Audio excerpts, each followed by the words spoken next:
Donald Trump साहब ने एक टैरिफ वार का ऐलान किया है। Big alert and big setback for China and Canada. China पे और खासकर कनाडा पे ऊपर टैरिफ बढ़ाएंगे और चाइना की प्रोडक्ट्स पे अपने टैरिफ बढ़ा देंगे। कनाडा चाइना की तो कमर तोड़ने के बराबर होगा ये वाला फैसला। आज भी जहां डी चौक पे जो डेथ चौक बन चुका है वहां गोलियां चल रही हैं, शेल चल रहे हैं। पाकिस्तान हार चुका है, पाकिस्तान जल रहा है। आरजू मैं जो दोनों बांग्लादेश और पाकिस्तान में इस वक्त जो मुश्तरक चीज है, जो सबसे ज्यादा खतरनाक है, दोनों के अंदर रेडिकलाइजेशन अपने एक्सट्रीम पे जा रही है। He announced before his oath-taking ceremony that he will impose tariffs on the first day of his office. लेकिन दुख है उस बात पे कि भारत तरक्कियों पे जा रहा है, लेकिन दो साइडों पे आग जल रही है। दो साइडों पे आग है। आज बांग्लादेश भी जल रहा है, पाकिस्तान भी जल रहा है। अमेरिका के नवनिर्वाचित राष्ट्रपति डोनाल्ड ट्रंप ने शपथ ग्रहण के पहले ही कनाडा की मुश्किलें बढ़ा दी हैं। सोमवार को ट्रंप ने ऐलान किया कि वह कनाडा से अमेरिका आने वाले हर उत्पाद पर 25% टैरिफ लगाएंगे। ट्रंप ने कनाडा के अलावा अमेरिका के एक और पड़ोसी देश मैक्सिको से भी आयात होने वाले उत्पादों पर 25% टैरिफ लगाने का ऐलान किया है। चीन से आने वाले उत्पादों पर 10% की टैरिफ लगाएंगे। ट्रंप का कहना है कि कनाडा और मैक्सिको के खिलाफ यह प्रस्तावित टैरिफ अवैध प्रवासियों और ड्रग्स को रोकने के लिए जरूरी है। ट्रंप ने सोशल नेटवर्क पर एक पोस्ट में लिखा कि 20 जनवरी को व्हाइट हाउस में प्रवेश करते ही वह कनाडा, मैक्सिको और चीन के खिलाफ टैरिफ लगाने के लिए एक कार्यकारी आदेश पर हस्ताक्षर करेंगे। ट्रंप ने कनाडा के प्रधानमंत्री जस्टिन ट्रूडो की कई बार आलोचना की है। उन्होंने ट्रूडो को घोर वामपंथी पागल कहा था। अब पाकिस्तानी मीडिया यह चर्चा कर रहा है कि चीन और कनाडा पर भारी टैरिफ लगने वाले हैं, जबकि ट्रंप ने भारत को छूट दे दी है। पाकिस्तान हार चुका है, पाकिस्तान जल रहा है। चले ये अगली बात उसमें करते हैं कि अमेरिका के लिहाज से डोनाल्ड ट्रंप साहब ने एक टैरिफ वार का ऐलान किया है कि वो चाइना पे और खासकर मैक्सिको और कनाडा पे ऊपर टैरिफ बढ़ाएंगे और चाइना की प्रोडक्ट्स पे अपने टैरिफ बढ़ा देंगे। डॉक्टर जयशंकर साहब ने बात की है कि अगली वार जो होगी वो चिप्स की होगी। अब वो ये नहीं बता सके कि आलू के चिप्स होंगे या कंप्यूटर के चिप्स होंगे, क्योंकि हम तो आलू के चिप्स भी नहीं बना सकते, आप चिप्सों की बात कर रहे हैं। ये हमारे पठान भाई जिन्होंने आज हमला किया इस्लामाबाद पे, ये चिप्स बनाने आए हैं यहां पे, ये क्या लेने आए हैं? और अगर इनके नारे देखे जाएं अल जिहाद के, इनका अगले 100 साल इनका कोई इरादा नहीं है कि यहां पे चिप्स बने इस कंट्री के अंदर। है चले जो उनका सेमी कंडक्टर की तरफ डॉक्टर जयशंकर साहब की बात थी, वाकई उनकी बात ठीक है। अगली जंगें पानी पे होंगी, अगली जंगें सेमी कंडक्टर पे होंगी, अगली जंगें आर्टिफिशियल इंटेलिजेंस पे होंगी। यहाँ पे जो डोज प्रोग्राम बनाया है विवेक रामास्वामी ने और इलॉन मस्क ने, उन्होंने पूरी फेडरल गवर्नमेंट को आर्टिफिशियल इंटेलिजेंस की हेल्प से ठीक करना है। आप कहां हैं? आप कहां हैं? नारे सुने। आज वो पिंकी पीरनी ऊपर चढ़ी है, साथ उसके एक बाबा जी हैं अली अमीन गंडापुर, सर पे सफेद कपड़ा, कहते हैं ये कफन है। डायरेक्शन क्या है? डायरेक्शन क्या है?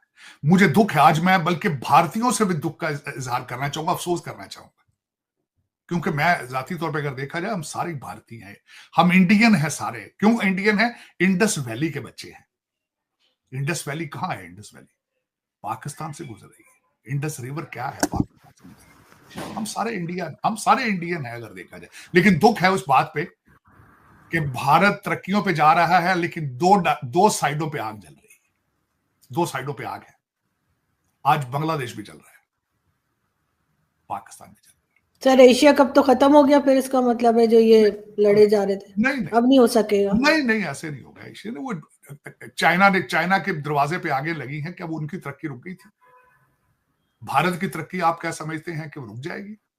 सवाल ही नहीं पैदा होता। वो आगे बढ़ेंगे, इसका हल निकालेंगे, कोई ना कोई दीवारें बना लेंगे, बॉर्डर बना लेंगे, तारे लगा देंगे। सर एशिया कप जो पाकिस्तान में होना था, एशिया कप तो कब क्या होना? एशिया का कप क्या होना? आप कब की बात कर रहे हैं? जो कंट्री सर्वाइवल में जंग लड़ रहे हैं सर्वाइवल की, वहां पे वो क्रिकेट क्या करें?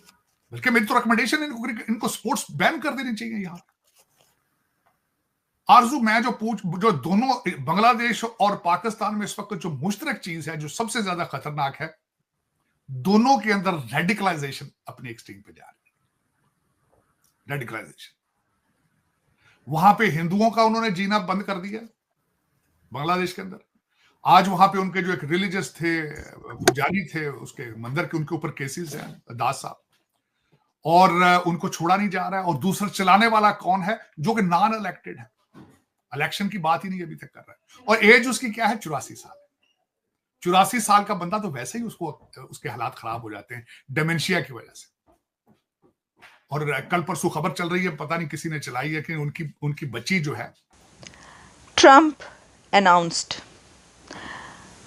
on the first day he will impose tariffs on 3 largest trading partners: China, Canada, and Mexico.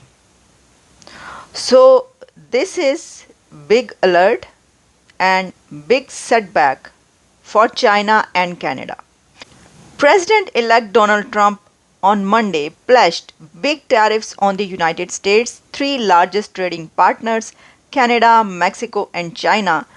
In details, he said how he will implement campaign promises that could trigger trade wars. Yes, it could trigger trade wars. हम इसके ऊपर पहले भी बात कर चुके हैं कि अगर ट्रम्प की तरफ से ऐसा कोई फ़ैसला किया जाता है तो दुनिया की ट्रेड पर उसके क्या असरात होंगे। लेकिन अगर की बात तो अब ख़त्म हो गई, क्योंकि ट्रम्प ने कनाडा, चाइना एंड मैक्सिको पर टैरिफ्स लगाने का ऐलान कर दिया। He announced before his oath taking ceremony that he will impose tariffs on the first day of his office. Obviously, this is a very clear-cut message. जैसा मैंने कहा कि कनाडा, चाइना की तो कमर तोड़ने के बराबर होगा ये वाला फैसला, क्योंकि मैक्सिको पहले ही जानता है। मैं मैक्सिको का नाम इसलिए ले रही, मैक्सिको के बारे में तो आपको पता है कि जो वॉल भी बनाई ट्रम्प के दौर में ही, जो पिछला दौर था ट्रम्प का, उसमें वहाँ पर वॉल भी बनाई गई, कुछ उसका बनाया गया हिस्सा। लेकिन ट्रम्प अपनी पहली बार प्रेसिडेंट बनने से पहले ही ये कह रहे थे कि जो मैक्सिको है वहाँ से बॉर्डर से बहुत ज़्यादा लोग दाखिल होते हैं, बड़ी परेशानी है वहाँ से, मनशियात जो ड्रग्स का है वो भी काफ़ी ज़्यादा रोकना मुश्किल होता है। तो जो मैक्सिको के लिए उनके जो भी एक्शंस हैं वो तो पहले से हैं, लेकिन चाइना को उन्होंने कर्टेल करना ही करना था।